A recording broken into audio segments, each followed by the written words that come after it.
दोस्तों संग मचाने मस्ती, बोरियत की खोल के रस्सी, खुशियों की लगाने डुबकी, आओ चलो सभी झूलेलाल, गर्मियों में सबसे सही। Jhulelal water park and resort, day night water park, slide for kids and all, food park, snacks के साथ south Indian food, indoor and outdoor game, wave pool, DJ, rain dance and many more. Jhulelal water park, opposite Jain valley, Anubhuti school के पीछे, Shirsoli road, Jalgaon. काय सांगाल आज जळगावच्या दौऱ्यावरती तुम्ही आज काय विशेष आहे? सगळ्यांना जय शिवराय। मी अभिनेता रोहन पाटील आहे। त्या 26 एप्रिल 2024ला राज्यभर आम्ही एक अशी गोष्ट राज्याच्या भेटीला आणतोय की आतापर्यंत आपण काल्पनिक गोष्टी बघितल्या किंवा खूप मोठ्या व्यक्तींच्या बायोग्राफी बघितल्या, पण आता एका सर्वसामान्य व्यक्तीची बायोग्राफी आम्ही राज्याच्या भेटीला आणतोय। ते व्यक्ती म्हणजे मनोज जरांगे पाटील। यांच्या आयुष्यावरती संघर्ष योद्धा मनोज जरांगे पाटील या नावाचा सिनेमा रिलीज होतोय। त्याच्यामध्ये मी माननीय जरांगे पाटलांची भूमिका साकारली। खूप चांगला सिनेमा आहे, राज्याला एक वेगळी प्रेरणा देणारा हा सिनेमा असणार आहे। माझ्याबरोबर निर्माते आहेत, सिनेमाचे दिग्दर्शक आहेत, अंतरवली सराटीचे काही बांधव आमच्याबरोबर प्रमोशनसाठी, जिथं लाठीचार्ज झाला त्या गावातले काही बांधव प्रमोशनसाठी आमच्याबरोबर फिरत आहेत। खूप चांगला सिनेमा आहे। आपण जरांगे पाटलांचं यश राज्याने बघितलं, पण जरांगे पाटलांचा संघर्ष काय आहे आणि जरांगे पाटलांना मराठा आरक्षणासाठी का लढाऊ वाटलं ह्या गोष्टीवर भाषित करणारा हा सिनेमा आहे। राज्यभर खूप मोठ्या पद्धतीने रिलीज करतोय। आम्ही प्रमोशनसाठी राज्यव्यापी दौऱ्यावर फिरतोय। राज्यातून आम्हाला एवढा चांगला सपोर्ट आहे की जसं जरांगे पाटील राज्यभर सभेला फिरत होते आणि त्यांना चौकात 10-10, 5-5 किलोमीटरला अडवलं जायचं, तशा पद्धतीने आम्हाला सुद्धा ह्या टीमला चौकात अडवत आहेत। 1500 लोकांचे घोळके जमत आहेत, सत्कार करतायत, स्वागताला थांबतायत। म्हणजे एक आगळा वेगळा हा प्रयोग आहे आणि राज्याला एक वास्तविक आणि खरी गोष्ट राज्याच्या भेटीला येणार आहे। त्याच्यामुळं आपण पाहिलं की काही मध्यंतरीच्या कालखंडात अशा गोष्टी आल्या की जरांगे पाटील लाठीचार्ज झाले आणि मोठे झाले। लाठीचार्ज झाला, पण जरांगे पाटलांनी त्यांच्या आयुष्यात संघर्ष काय केला हे या सिनेमात खूप चांगल्या पद्धतीने दाखवले।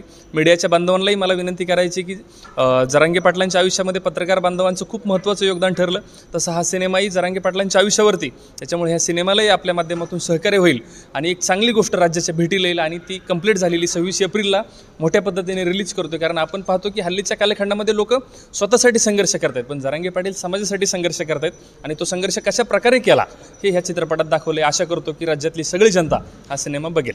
चित्रीकरण कुठे झालं?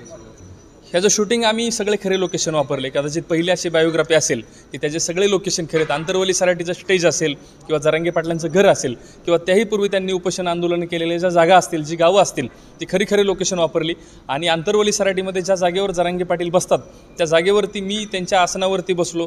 स्वतःला खूप भाग्यवान समजतो की एवढ्या मोठ्या व्यक्तीच्या आसनावरती मला त्यांच्या भूमिकेमुळे बसण्याची संधी मिळाली। खरे लोकेशन आहेत। जरांगे पाटलांनी वेळोवेळी शुभेच्छा दिल्या, कोऑपरेट केलं। ह्या सिनेमाची स्क्रिप्ट गोष्ट ही स्वतः जरांगे पाटलांनी आम्हाला दिली, त्याच्यामुळे ह्याच्यामध्ये खूप चांगल्या पद्धतीने मांडलेले आणि राज्याला एक चांगली गोष्ट बघायला भेटणार आहे। किती कलाकार या सिनेमामध्ये? ह्याच्यामध्ये इंडस्ट्रीतले खूप नावाजलेले कलाकार आहेत। मोहन जोशी आहेत जरांगे पाटलांच्या वडिलांच्या भूमिकेत, सागर कारंडे आहेत, संदीप पाठक आहेत, त्याच्यानंतर श्रीनिवास पोकळे आहे, फॅन्ड्रीतला तो सोमनाथ अवघडे आहे, अरबाज शेख आहे, संजय कुलकर्णी आहेत। असे नावाजलेले मोठे 20-25 कलाकार आहेत। नावाजलेले 4 संगीतकार आहेत की आपण पाहतो हल्लीच्या कंडिशनला एका सिनेमाला 1 संगीतकार असतो, पण ह्याला इंडस्ट्रीतले टॉपचे 4 आम्ही संगीतकार घेतले। विजय गावंडे असतील, चिनार महेश असतील, रोहित नागबिडे असेल, अवी लोहार असेल, गायक मोठे अजय गोगावले आहे, आदर्श शिंदे आहे, दिव्य कुमार आहे, सोनाली हावळे, म्हणजे टेक्निकली टीम ही चांगली भरली आणि मेन म्हणजे आमच्या ह्या सिनेमाचे खरे हिरो ही आमची स्टोरी आणि ती स्टोरी जरांगे पाटलांवरती। त्याच्यामुळे राज्याला मला एकच सांगायचं की जरांगे पाटलांची खरी स्टोरी जाणून घ्यायची असेल की त्यांनी त्यांच्या आयुष्यात काय संघर्ष केला हे या सिनेमात 26 एप्रिल रोजी आपल्याला बघायला भेटणार आहे। त्याच्यामुळं जळगावकरांना आणि राज्याला मला एकच सांगायचं आहे की एका खऱ्या व्यक्तीची गोष्ट आपल्याला चित्रपटाच्या माध्यमातून बघायला भेटणार आहे। तो आपण चित्रपट 26 तारखेला बघाल अशी आशा करतो। कशा पद्धतीने प्रमोशन केलं जातं, लोकांपर्यंत कसं पोहोचतं? ह्याचं प्रमोशन आपण पाहतो इतर सिनेमांचं प्रमोशन प्रेस कॉन्फरन्स असेल किंवा कॉलेजांना व्हिजिट असेल, पण हा असा पहिला सिनेमा आहे की ह्याच्या प्रमोशनसाठी आम्हाला राज्यभरातून एवढे फोन येतात की आम्ही आमच्या गावात कार्यक्रम ठेवू किंवा चौकात लोक स्वागत करतात। म्हणजे प्रोफेशनली तर आमचं प्रेस कॉन्फरन्स वगैरे चालूच आहे, पण आम्हाला एक साताऱ्यावरून असा फोन आला आहे की ह्या चित्रपटाच्या प्रमोशनसाठी आम्ही आमच्या गावामध्ये मानखटाव गावामध्ये 10,000 लोकांची सभा अरेंज करतोय आणि तुम्हाला तिथे यायचं आहे। म्हणजे आतापर्यंत लोकांची मानसिकता एकच झाली की सभा म्हणलं की नेता आणि नेता म्हणलं की सभा, पण असा पहिला चित्रपट आहे इतिहासामध्ये की त्या चित्रपटाच्या प्रमोशनसाठी 10,000 लोकांची सभा अरेंज केली जाते आणि तिथं चित्रपटाचं प्रमोशन होतं। एक वेगवेगळ्या पद्धतीने ॲक्टिव्हिटीज चालू आहेत। आम्ही प्रत्येक जिल्ह्यामध्ये सर्व समाजातील लोकांना भेटतोय, सकल मराठा बांधवांना भेटतोय, चित्रपटाविषयी सांगतोय आणि राज्यभरातून एवढा रिस्पॉन्स आहे की आमचा पूर्ण दौरा राज्याला कळलेला आहे की आम्ही प्रमोशनसाठी कुठं फिरतोय। तर आम्ही ह्या जिल्ह्यात असलो तर पुढच्या जिल्ह्यातून लोक स्वागतासाठी तयार आहेत की आम्ही 1500 लोकांचा घोळका आपल्या स्वागतासाठी तयार आहेत किंवा वेगवेगळ्या माध्यमातून ॲक्टिव्हिटीज होताना दिसतात. कारण हा सिनेमा एक खऱ्या व्यक्तीवरती आणि खरी गोष्ट राज्याच्या भेटीला नाही. त्याच्यामुळे प्रत्येकाची तळमळ आहे की हा सिनेमा यावा आणि सगळ्यांनी बघावा. मला आपल्या माध्यमातून अजून एक गोष्ट सांगायची की मराठा समाज तर ह्या सिनेमाला खूप उंचीवर नेणार आहे. मराठा समाज ह्या सिनेमाला हाती घेणार आहे, हाती घेतलेला आहे. पण इतर जाती धर्मातल्या लोकांनी पण हा सिनेमा बघावा. एक प्रेरणादायी सिनेमा आहे की संघर्ष आपण कशा पद्धतीने केला पाहिजे हे या सिनेमात खूप चांगल्या पद्धतीने दाखवले. त्याच्यामुळे मला पुन्हा एकदा विनंती करायची की आपण सगळ्यांनी हा सिनेमा बघावा. आणि याचा खर्च कोण करतोय? ह्याचे निर्माते आता माझ्याबरोबर आहेत, ते बोलतील आपल्याला थोडंसं त्या गोष्टीवरती. जय जिजाऊ जय शिवराय. मी संघर्ष योद्धा मनोज जरांगे पाटील या चित्रपटाचा लेखक आणि निर्माता आहे. बजेट या चित्रपटाचं आम्ही काही असं फिक्स आणखी केलेलं नाही, कारण चित्रपट रिलीज होईपर्यंत कुठलंही बजेट फायनल होत नाही. परंतु बजेट चांगलं आहे या चित्रपटाचं, कारण हा चित्रपट एक रिअल वास्तववादी फिल्म आहे. आणि लेखन मी केलेलं आहे, कारण लेखन करताना खूप आव्हान होतं. कारण आपण इतिहास होऊन गेलेल्या गोष्टीवर चित्रपट करू शकतो, कारण तो इतिहास आपण वाचलेला असतो. परंतु हा इतिहास आज संपूर्ण राज्यासह देशाला माहीत आहे आणि माहिती असलेल्या इतिहासावरती आपण चित्रपट करणं हे खूप आव्हानात्मक गोष्ट असते.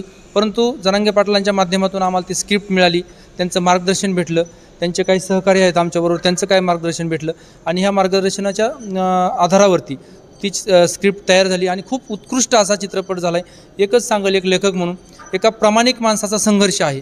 कुठला आधार नाही, बेस नाही, कुठलं पाठीशी कुठलं म्हणजे पुन्हा कुठलं राजकीय आधार नाही, कुठला आधार नसताना एका हक्केवरती करोडो लोकांना एकत्र आणण्याची ताकद निर्माण करणारं व्यक्तिमत्व म्हणजे जरांगे पाटील. आणि ते आज जरी एका आरक्षण लढ्यासाठी लढत असले, समाजाच्या हक्कासाठी लढत असले, तरी त्यांच्या अनेक प्रश्न घेऊन ते लढत आहेत. अनेक प्रश्नावरती भविष्यात त्यांना लढायचा आहे. असाच हा लढा त्यांचा कायमस्वरूपी राहणार आहे. त्यामुळं हा चित्रपट एक प्रत्येक व्यक्तीला एक आदर्श देणारा आहे, कारण प्रत्येक व्यक्तीने जर अशा पद्धतीने जर आपल्या जीवनामध्ये प्रामाणिकपणे लढा दिला तर आपण त्या ठिकाणी यशस्वी होऊ. हीच या चित्रपटातून आम्ही सांगतोय. 26 एप्रिलला हा चित्रपट रिलीज होतोय, खूप मोठ्या प्रमाणात रिलीज करतोय. नक्कीच पूर्ण समाज सगळ्या ह्याला डोक्यावरती घेईल असं वाटतं. खर्च कोण करतोय? खर्च मी करतोय स्वतः या चित्रपटाचा. मी स्वतः निर्माता पण आहे. नाव काय? गोवर्धन दोलतडे.